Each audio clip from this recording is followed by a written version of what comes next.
రాష్ట్ర వ్యాప్తంగా ఐటీ విద్యాశాఖ మంత్రి నారా లోకేష్ జన్మదిన వేడుకలను టీడీపీ శ్రేణులు ఘనంగా నిర్వహిస్తున్నారు. ఈ సందర్భంగా అనంతపురం నియోజకవర్గంలో ఎమ్మెల్యే దగ్గుపాటి వెంకటేశ్వర ప్రసాద్ ఆధ్వర్యంలో లోకేష్ జన్మదిన వేడుకలను ఘనంగా నిర్వహించారు. సుమారు లోకేష్ 43వ జన్మదినం సందర్భంగా దాదాపు 43 కేజీల భారీ కేక్ ను కట్ చేసి టీడీపీ శ్రేణులు సంబరాలు చేసుకున్నారు. ఈ సందర్భంగా ఎమ్మెల్యే దగ్గుపాటి వెంకటేశ్వర ప్రసాద్ మాట్లాడుతూ నగరంలో వివిధ సేవా కార్యక్రమాలు కూడా కొనసాగిస్తామని పేర్కొన్నారు. అలాగే ఈ రోజు నగర వ్యాప్తంగా ఉన్న అన్నా క్యాంటీన్లో 3 పూట్ల ఉచిత అన్నదాన కార్యక్రమాన్ని కూడా ఏర్పాటు చేశామని పేర్కొన్నారు. తాతకు తగ్గ మనవుడు, తండ్రికి తగ్గ తనయుడు, మా యువ నాయకుడు నారా లోకేష్ 43వ బర్త్డే సందర్భంగా అనంతపురం అర్బన్ నియోజకవర్గంలో సంబరాలు బ్రహ్మాండంగా జరుపుకున్నారు. 43 కేజీల కేక్ కట్ చేసి అర్బన్ నియోజకవర్గ ప్రజలంతా బ్రహ్మాండంగా మా యువ నాయకుడికి బర్త్డే విషయం చెప్పడం జరిగింది.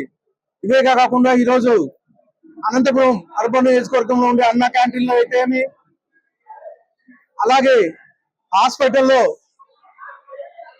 మొత్తం అక్కడ అన్నదానం ఏర్పాటు చేయడం జరిగింది.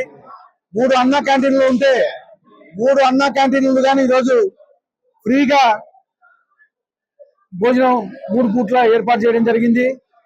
ఇవే కాకుండా ప్రతి క్లస్టర్ లోను, ప్రతి డివిజన్ లోను కేక్ కటింగ్లు పెట్టి బ్రహ్మాండంగా ఈరోజు మా యువ నాయకుడు బర్త్డే జరుపుకోవడం జరిగింది.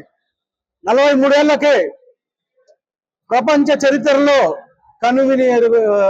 కనువిని విధంగా ఈరోజు అనేకమైనటువంటి ఇండస్ట్రీస్ అయితే ఏమి, గతంలో పంచాయతీరాజ్ శాఖ మంత్రిగా పనిచేసి ఈరోజు ఐటీ విద్యాశాఖ మంత్రిగా కొనసాగుతూ అనేకమైనటువంటి విద్యా సంస్కరణలు అయితే ఏమి, ప్రపంచంలోనే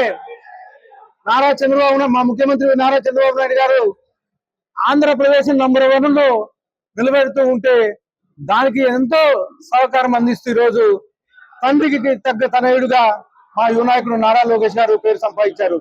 ఈరోజు మీరు చూస్తున్నారు, ప్రపంచం మొత్తం తిరిగి అనేకమైనటువంటి ఇండస్ట్రీస్ తీసుకొచ్చారు. ముఖ్యంగా నిన్న విశాఖపట్నంలో ప్రపంచం మొత్తం ఆంధ్రప్రదేశ్ వైపు చూసే విధంగా గూగుల్ సంస్థను తీసుకొచ్చి ఈరోజు మా యువ నాయకుడు నారా లోకేష్ గారు మంచి గుర్తింపు తెచ్చుకున్నారని చెప్పేసి తెలియజేస్తూ మరొక్కసారి మా యువ నాయకుడికి మా అర్బన్ నియోజకవర్గ ప్రజల తరపున హ్యాపీ బర్త్డే విషయం తెలియజేస్తా ఉన్నాం.